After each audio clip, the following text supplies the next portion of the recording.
Welcome back.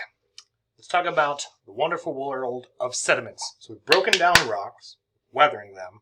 Now we have these pieces of rocks. Those pieces of broken down rocks are called sediments. Oops. Keep going here. So any rock that's been fragmented, transported, and deposited as a result of a combination of mechanical and or chemical weathering processes, that's what sediment is. Broken down material that's been transported and deposited somewhere. There's three different types of sediment. Biogenic sediment, bio is the key there, something to do with living stuff. Chemical sediment, and clastic sediment.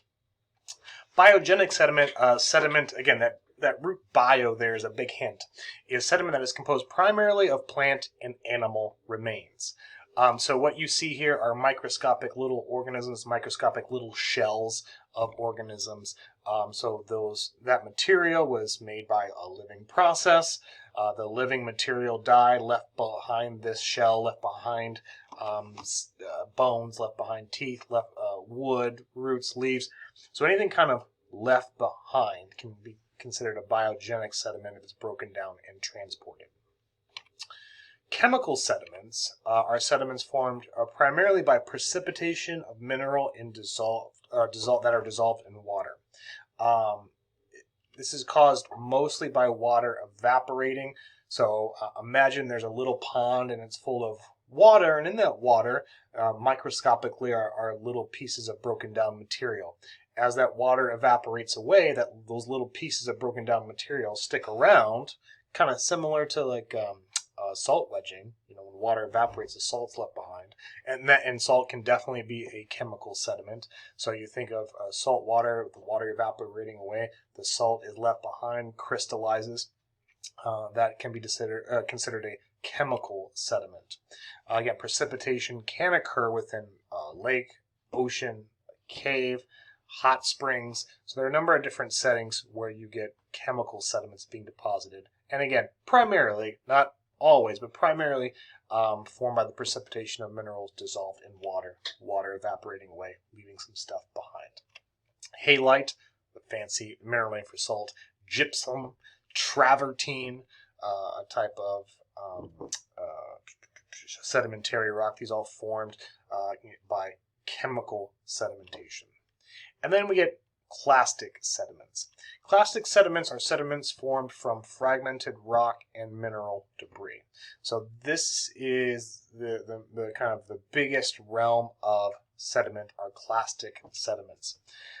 So you take a rock, you break it down into those little pieces. That's clasts. Those pieces of broken down rock are called clast, therefore clastic sediment. When we're describing clastic sediment, they're described by particle shape, their size, their roundness, if it's all small, all big pieces, a mixture of both.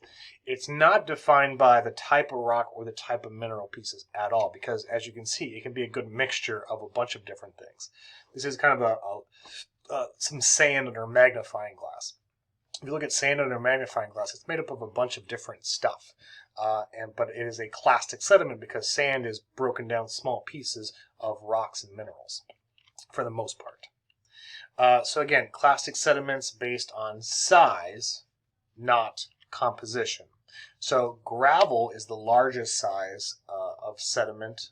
Sand is a medium-sized sediment. Silt is a smaller size. And clay sediments, as classified, are very, very, very, very, very small size. Here's a little chart that illustrates that. So gravel or boulders are 256 millimeters and up. So let's see.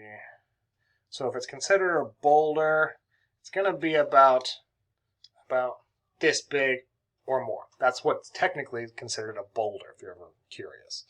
A cobble is a piece of rock that's anywhere from here to about this big. It's considered a cobble. A pebble is anything from this big to, now I can't even get that small, to maybe that big is considered a pebble. So that's 2 to 64 millimeters is a pebble. All these are considered gravel.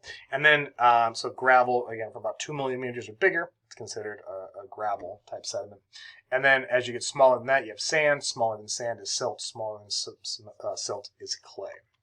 To give you reference, if one little piece of sand, if one little grain of sand was this size, in reference, this is how big a silt particle would be. This is how big a clay particle would be. Again, imagine this is just one little grain of sand, tiny, teeny little piece of sand, blown up. Reference compared to size of silt and clay. Clay is very, very small. The reason it's important to distinguish clastic sediments by size is because the size of sediments, therefore the type of clastic sediments that get compressed and cemented together, determines the type of sedimentary rock. For example, gravel-sized sediments, when compacted and cemented together, form sedimentary rocks like conglomerates or things called breccias. Sand-sized particles, when cemented together, compacted and cemented together, make sandstone. Silt-sized particles make siltstone. Clay-sized particles make something called shale or mudstone.